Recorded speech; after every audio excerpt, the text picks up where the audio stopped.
২ cup দুধ আর সেমাই দিয়ে শুধুমাত্র ১০ মিনিটে এই মজাদার ডেজার্টটি তৈরি করতে পারেন। একদম কলিজা ঠান্ডা করার মতো একটা ডেজার্ট।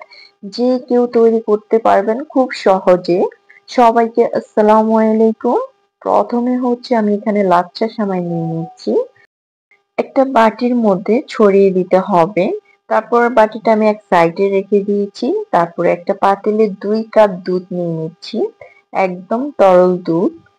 তারপর দিয়ে দিচ্ছি গুঁড়া দুধ 1/3 কাপের মতো গুঁড়া দুধ দিয়ে দিচ্ছি। তারপরে দিয়ে দিচ্ছি চিনি 1/3 কাপের মতো দিয়ে তারপরে এখন যেটা দিব সেটা হচ্ছে আগার আগার পাউডার 1/2 চামচের মতো। এটা যে কোনো সুপার শপ বা মুদি দোকানে পাবেন। এই যে দিয়ে দিচ্ছি 1/2 টিস্পুনের মতো। এখন একটু ফুড কালার দিচ্ছি।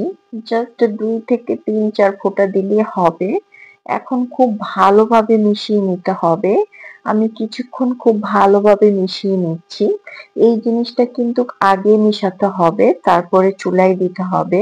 আমি ভালো মতো মিশিয়ে তারপর চুলায় বসিয়ে দিয়েছি। চুলায় বসিয়ে এখন এড করে দিচ্ছি সামান্য একটু লবণ। লবণ দিয়ে এটা অনবরত নাড়তে হবে লো হিটে।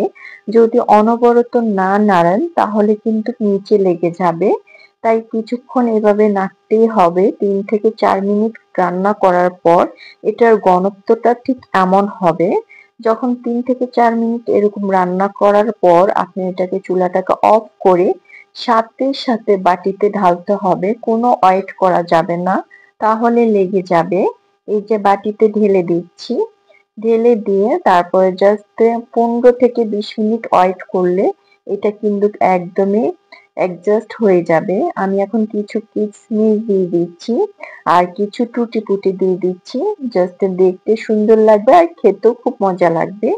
দিয়ে ১৫ মিনিটের মতো ওয়েট করার পর এটা কিন্তু আমি ফ্রিজে ৩০ মিনিট রেখে দিয়েছি নরমাল ফ্রিজে। তারপরে দেখুন হাত দিয়ে এভাবে একটু ট্যাপ ট্যাপ করে ছাড়িয়ে নিচ্ছি। নিয়ে এখন জাস্ট ঢেলে নিব। আর এটা এতটা মানে কিউট ভাবে একদম মাশাআল্লাহ দেখুন কত সুন্দরভাবে হয়েছে। আমি জাস্ট এটাকে উল্টে নিচ্ছি।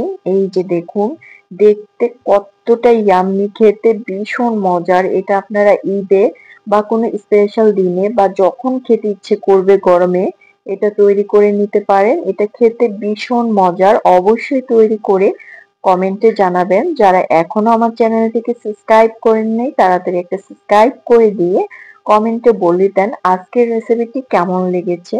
দেখুন অনেক মজার, সত্যি কথা মুখে দিয়েছি জাস্ট মিলিয়ে গিয়েছে। খেতে ভীষণ মজার। সবাই অনেক বেশি ভালো থাকবেন। আল্লাহ হাফেজ। দুধ দিয়ে এত মজাদার ডেজার্ট রেসিপি যেটা বানানো একদমই সহজ, একদমই পানির মতো, যে কেউ বানাতে পারবে। আর এটা মুখে দিলে একদম মুখে মিলিয়ে যায়, খেতে এতটা মজার। আর গরমে কিংবা রোজার মধ্যে যদি এই ডেজার্টটা বানিয়ে নিতে পারেন একদম তৃপ্তি ভরে যাবে। যে কেউ বানাতে পারবে। আসসালামু আলাইকুম, বিসমিল্লাহ। প্রথমে ২ কাপ তরল দুধ নিয়ে নিচ্ছি। তারপরে দিয়ে দিচ্ছি 1/2 কাপ চিনি। তারপরে দিয়ে দিচ্ছি আগার আগার পাউডার 1/2 চামচের মতো। লবণ দিয়ে দিচ্ছি সামান্য একটু। আর গুঁড়া দুধ দিয়ে দিচ্ছি ২ চামচ। এখন খুব ভালো করে মিশিয়ে নিতে হবে। খুব ভালোভাবে মিশিয়ে তারপরে চুলাটাকে অন করব। আগে আমি প্রায় অনেকক্ষণ ২ থেকে ৩ মিনিট খুব ভালোভাবে মিশিয়ে নিয়েছি। তারপর চুলাটা অন করে দিয়েছি। এখন ৩ থেকে ৪ মিনিট এটাকে কুক করে নেব। ৩ থেকে ৪ মিনিট জাল করার পর এটা কিন্তু ঘন হয়ে আসবে। যখন ঘন হয়ে আসবে তখন বুঝবেন যে আপনার এটা হয়ে গিয়েছে। ৩ থেকে ৪ মিনিট জাল করার পর তারপরে এটাকে এখন তুলে নিব।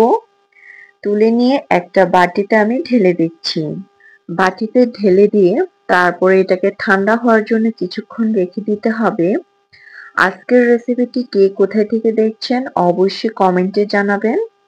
আর যাদের আজকের রেসিপিটি ভালো লাগবে অবশ্যই শেয়ার করে দিবেন। ঠান্ডা হয়ে গিয়েছে, এখন হচ্ছে আমি নরমাল ফ্রিজে ০.৫ ঘন্টা রেখে দিব। নরমাল ফ্রিজ থেকে নামিয়ে এখন হচ্ছে একটু হাত দিয়ে এটাকে সরিয়ে দিচ্ছি। তারপরে হচ্ছে একটা নাইফ দিয়ে আমার ইচ্ছে অনুযায়ী আমি সাইজ করে কেটে নিচ্ছি।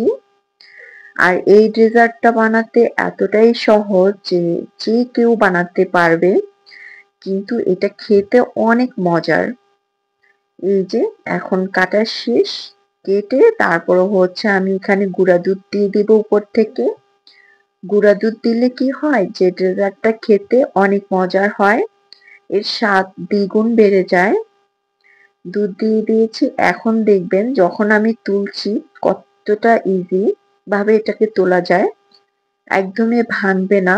দেখেছেন কতটা সহজভাবে তুলেছি আর দেখতে কতটা লোভনীয়। এক এক করে আমি সবগুলা তুলে নিচ্ছি। ৪ পিসের মতো আমি তুলে নিয়ে এখন আপনাদেরকে খেয়ে দেখাবো। আর এটা এতটাই সফট আর জুসি যে কি বলবো। যখন আমি জাস্ট মুখে দিয়েছি, মুখে দেওয়ার সাথে সাথে এটা মিলে যাচ্ছে আর খেতে এতটা মজা লাগছে যে কি বলবো। গরমে যদি ঠান্ডা ঠান্ডা ডেজার্ট হয় আর কি লাগে বলুন। সবাই ভালো থাকবেন। আল্লাহ হাফেজ।